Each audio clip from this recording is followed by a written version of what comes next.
میں ایک دکان پہ ملازمت کرتا تھا چھوٹی سی،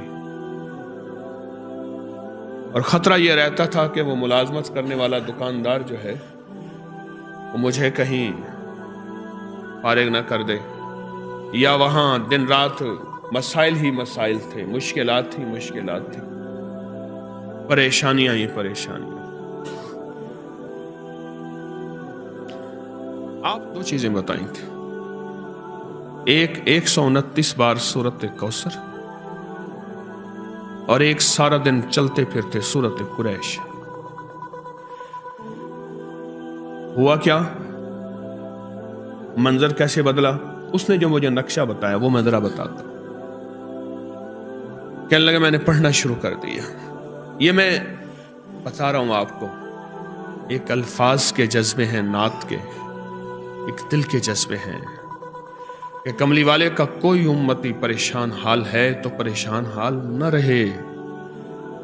میرے آقا کا کوئی امتی ہے، وہ کسی رنگ، نسل، کسی مزاج، کسی مذہب، فرقے کا ہے، میرے امتی، کملی والے کا امتی خالی نہ رہے۔ کہا کہ میں نے 129 بار سورت کوثر پڑھنی شروع کر دی،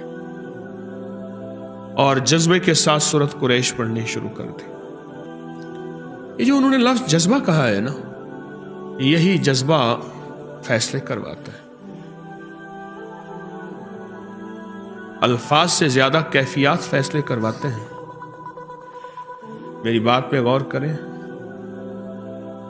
مظلوم کے پاس کوئی اسم اعظم نہیں ہوتا، مظلوم کے پاس ایک جذبہ ہوتا ہے، وہی جذبہ عرش الہی کو ہلا دیتا ہے۔ ہمارے پاس الفاظ ہوتے ہیں، کیفیات نہیں ہوتی، جذبہ،